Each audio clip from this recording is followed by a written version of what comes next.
President Zia Rahman সাহেবের বেগম সাহেব বাসে বগুড়ায় গেছে 2 বাচ্চা নিয়ে, আর বাসে ফিরে আসছে।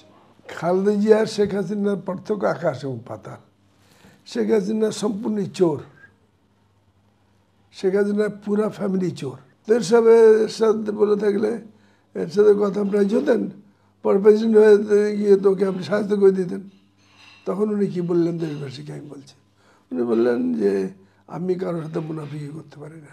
বেগম জিয়া সম্পর্কে কিছু বলার আগে আমি একটা মিনিট ওনার সাথে আমার একটা স্মৃতিচারণ আছে, আমি এটা করতে চাই। 84-এ ইত্তেফাকের 16 ডিসেম্বরের ফুল পেজ একটা আর্টিকেল আমার ছিল জিয়া রহমান স্যারের উপরে। উনি চিটাগাংয়ের এক যুদ্ধে মুক্তিযোদ্ধারা পাকিস্তানের লঞ্চ দখল করেছে, তো মুক্তিযোদ্ধাদের সাথে উনি কথা বলছিলেন, তাদের অভিনন্দন জানাচ্ছিলেন। ওই ছবি সমেত আমি আর্টিকেলটা ফুল পেজ আর্টিকেল ইত্তেফাকে ছাপাই। তো তার পরের দিন ইত্তেফাকের সম্পাদক ব্যারিস্টার মনিরুল হোসেন আমাকে ফোন করেন, করে বলেন যে আপনি বেগম জিয়ার নাম্বারটা নেন, উনি এই আর্টিকেলটা দেখেছে, আপনার সাথে কথা বলতে চায়। আমি ফোন দিলাম, ছবি দেখলাম আপনার কাছে, আর ওনার আর ছবি যেমন আছে, তাহলে নিয়ে আসুন। তো কখন আসবেন? আর আপনি যখন বলেন। তো বললো বিকেল আসুন। বিকেলে গেলাম, আরও কয়েকটা ছবি ছেড়ে দিলাম, উনি আমাকে চা নাস্তা খাওয়ালেন ইত্যাদি। তো ওনাকে আমি যা দেখেছিলাম যে উনি খুব she always kept her head high, এবং উনি কোনো রকমের ছলচাতুরি পছন্দ করেন না। যেমন আমি বললাম যে আমি তো বঙ্গভবনে জিয়া রহমান স্যারের সময় ছিলাম, আমি এখনও আছি, তো আপনার তো জিয়া রহমান স্যারের মৃত্যুর পর 30 মে আপনার নামই আসছিল যে আপনি প্রেসিডেন্ট হবেন, ইলেকশনে দাঁড়াবেন, তারপর ওটা মিস করলেন কেন? বলে যে এরশাদ প্রথমে আমাকে বললো যে আমাকে দেখা করাবে, আমাকে সাপোর্ট দিল, পরে সে 7 তারিখে সাপোর্ট দিল। তো আমি বললাম কেন দিল? তো উনি একটা বিষয় বললেন, সেটা আমি উল্লেখ করতে চাচ্ছি না। তো আমি বললাম যে এরশাদ বলে থাকলে এর সাথে কথা প্রায় যেতেন, পরে প্রেসিডেন্ট হয়ে গিয়ে তোকে আপনি সাহায্য করে দিতেন। তখন উনি কী বললেন দেশবাসীকে আমি বলছি, উনি বললেন যে আমি কারোর সাথে মুনাফিকি করতে পারি না। বললেন যে আমি কারোর সাথে মুনাফিকি করতে পারি না। বোঝা যায় উনি একজন ফেরেশতাতুল্য একটা ভদ্রমহিলা। কেন আমি আর বললাম না in politics, in war, love and war nothing is unfair, বললাম না। তো উনি এইরকম একটা নির্মল চরিত্রের ভদ্রমহিলা, এবং ওনার প্রতি বাংলাদেশে শেখ হাসিনা অনেক অত্যাচার নির্যাতন করেছে। এবং আমি এটা দেশবাসীর কাছে আমি বলছি যে বেগম জিয়ার তারেক রহমানের একজন বিশ্বস্ত লোক আমার সাথে গেছিল দিল্লিতে এই 23 সালে 24 সালে। আমার ওয়াইফ ছিলেন রেহেনা, তার সাথে আমরা অজিত দোভালের সাথে দেখা করলাম, অমিত শাহ সাথে দেখা করলাম। আমরা বললাম যে বেগম জিয়াকে ট্রিটমেন্টের জন্য বিদেশে পাঠিয়ে দেন, উনি যদি মারা যান হাসিনার উপর আরও দোষ পড়ে যাবে। তো অজিত দোভাল যে কী বললো, কোট আনকোট, উনি বললেন শেখ হাসিনা তো বলছে যে উনি যেতে চান না বিদেশে। সেখানে তারেক রহমানের লোক ছিল আমার সাথে, আমার ওয়াইফ ছিল। তা আমি অজিত দোভালকে, I knew Ajit Doval for long time, we are close friend. আমি বললাম যে is totally false, she is ready to fly at any moment. তো বললো যে what can you do? She said repeatedly that Begum Zia don't like to leave the country. মানে Indian অথরিটিদেরকে শেখ হাসিনা কীরকম মিথ্যাচার করেছে, এখন তারা বুঝতে পারছে যে এরকম মিথ্যাচার করে ইন্ডিয়ার কীভাবে সর্বনাশ করেছে। বেগম জিয়া সম্পর্কে বলি, ওনার যদি আল্লাহর রহমতে উনি দীর্ঘজীবী হবেন, কিন্তু ওনার যদি কিছু হয়ে যায় তাহলে কিন্তু বাংলাদেশের টার্মোয়েল হবে, ইলেকশন কিছু হবে না। কেননা ওনার বেঁচে থাকার উপরেই বাংলাদেশ এখন বেঁচে আছে, এটাই বলতে পারি।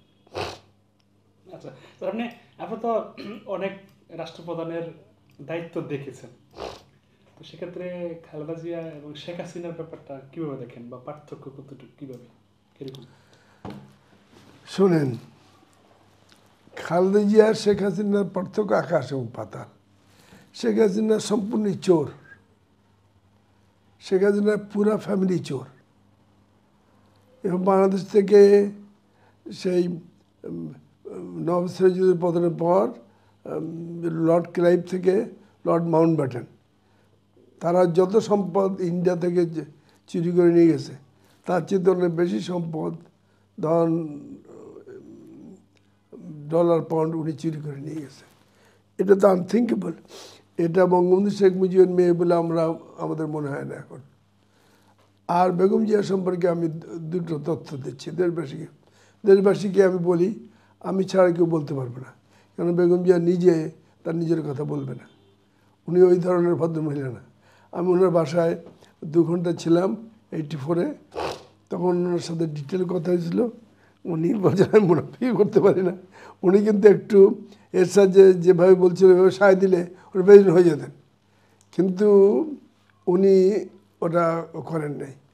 তো আমি বেগম জিয়ার সততা সম্পর্কে এবং উনি যে পুণ্যবতী ভদ্রমহিলা এটা সম্পর্কে দেশবাসী আমি বলছি, তার আগে আমি বলে নিই।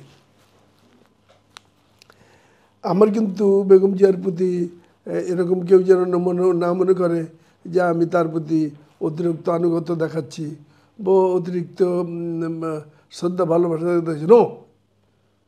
বরং ওনার বিরুদ্ধে আমার পার্সোনাল কমপ্লেন আছে। সেটা হলো আমাদেরকে 2000 সালে উনি চাকরিচ্যুত করেছিল 26 জন মুক্তিযোদ্ধা অফিসারকে, বিসিএস অফিসার। পরে আমরা হাইকোর্ট সুপ্রিম কোর্ট করে আবার চাকরিতে রিহ্যাবিলিটেড হয়েছিলাম। কিন্তু চাকরিচ্যুতির 4 মাসের মাথায় আমি হোটেল ইন্টারকন্টিনেন্টালে যাচ্ছিলাম, যখন যাচ্ছি তখন দেখি বামে হলঘরে ওখানে উনি একটা অনুষ্ঠান আছে। তারপরে আমি যখন ভিতরে ঢুকে ওই ইন্টারকন্টিনেন্টালের মেন গেট দিয়ে ঢুকে যাচ্ছি, তখন দেখি এসএসএফ ওনাকে ওই দিক দিয়ে নিয়ে আসছে। অনেক সময় এরকম করে এসএসএফ। আমি তো প্রেসিডেন্ট ছিলাম, যেদিন নেবার কথা ওদিন না নিয়ে, যেদিন যাবার কথা ওদিন না যায়, এরকম করে। তো দেখি ওই অন্য দিক দিয়ে নিয়ে আসতেছে। রিসিপশনের সামনে এসএসএফ আমাকে হাত দিয়ে এরকম করতেছে, দেখাচ্ছে যে সরে যান, কিন্তু আমি বেগম জিয়ার কাছে স্ট্রেট চলে আসতেছে। উনি আমাকে দেখে দাঁড়িয়ে গেলেন, আরে এটা তো আমি আরও বহুবার বলেছি। উনি দাঁড়িয়ে গেলেন, মানে আপনি আমার হাজব্যান্ডের সময় ছিলাম, আরে আমি প্রধানমন্ত্রী, আপনার দেখা নেই, ওনাকে আমার পিছনে নিয়ে নেন, নিয়ে আসেন আমার পিছনে। তাই গেলাম, ওখানে হার্ষ চৌধুরী ওই বেয়াদবের জন্য শেষ পর্যন্ত হয়নি, আমাকে বলছিল আপনাকে অ্যাম্বাসেডার করে পাঠাতে হবে। মানে এটা হবে না, আমাদের 26 জনকে করেন ক্যাবিনেট সেক্রেটারির নেতৃত্বে ইন্টারভিউ নিয়ে তারপরে যাদেরকে ভালো মনে হয় তাদের আমি একা এরকম যে গেলে আমার চুনকালি পড়বে। যাক, এই কথা বললাম এই জন্যে যে বেগম জিয়ার প্রতি আমি অতিরিক্ত আনুগত্য দেখাবার আমার কোনো কারণ নেই। এখন যেটা বলছি দেশবাসী, আপনার কান খাড়া করে শোনেন, আমি ছাড়া এটা কেউ বলবে না এবং আপনাকে জানতেও পারবেন না।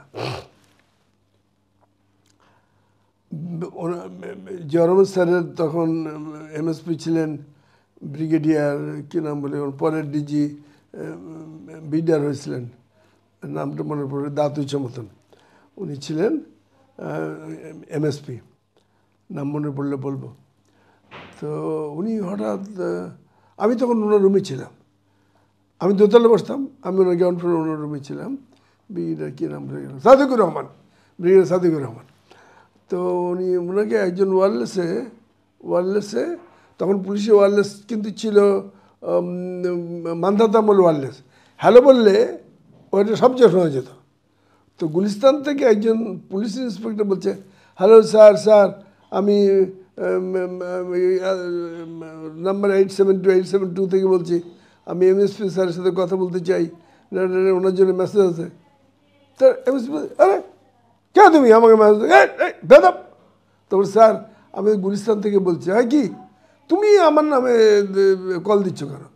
বলছে এখানে তো বেগম জিয়াকে দেখা যাচ্ছে। ওই বেগম জিয়া দেখা যাচ্ছে কি ওখানে? হ্যাঁ, ওনার 2 ছেলে নিয়ে উনি বগুড়ার বাসে উঠতেছে। তো আমরা বগুড়ার বাসটাকে ধরে রাখছি, আপনি না বললে বাস ছাড়তে দিব না। আরে তাই নাকি? আর রাখো ধরে রাখো। তো উনি তাদের দৌড়ে জিয়া রহমান স্যার রুমে চলে গেলেন। তা আমরা গেলাম না। তো উনি গিয়ে জিয়া রহমান ফিরে এসে বললেন কী হয়েছে।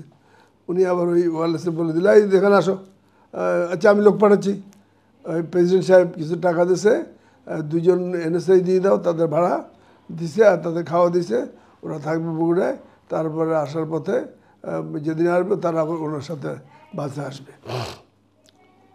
তো বলে এই ওনারা একজন এডিসিকে পাঠিয়ে দিল গুলিস্তানে গিয়ে ওই বাসের টাকা দিয়ে দেওয়ার জন্যে, যাতায়াত ভাড়া আর খাওয়ার টাকা। তখন ব্রিগেডিয়ার সাদিকুর রহমান কি বলল,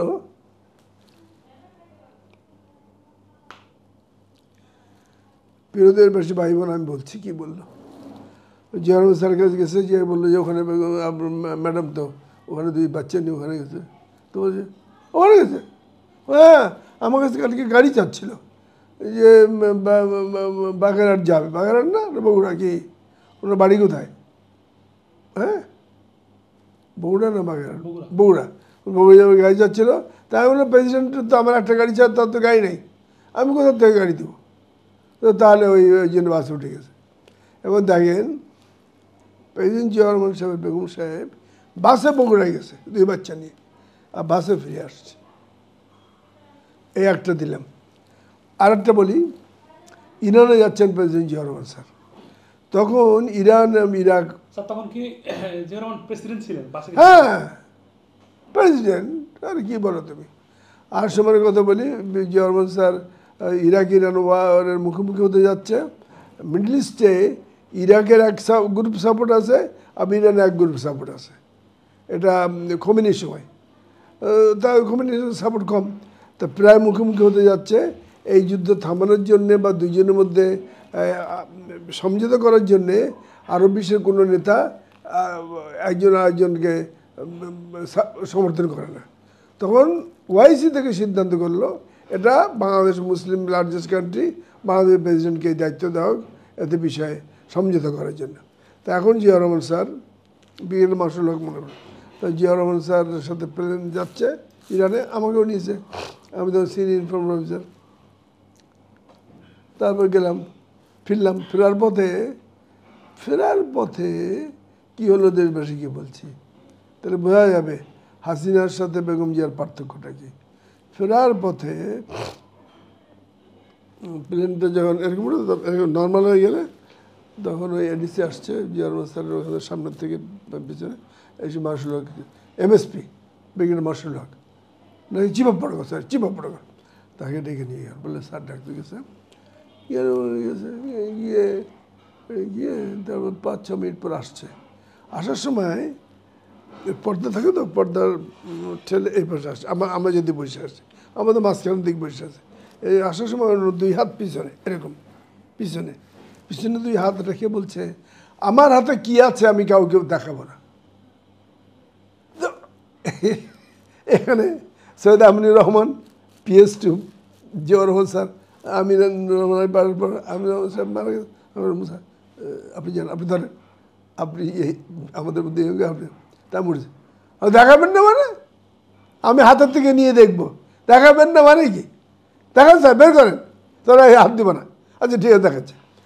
দেশবাসী শুনে নেন উনি কী করলো। উনি একটা মখমলের কাপড়, লাল মখমলের কাপড়ে একটা ছোটো ফুটবলের মতন একটা গোল উনি খুললেন। খুলে তারপর ওই গোল বাটিটা, ওটা স্বর্ণের বাটি, ওটা খুললেন। খুলে ডায়মন্ডের রিং দেখালেন, আংটি। বলে এইটা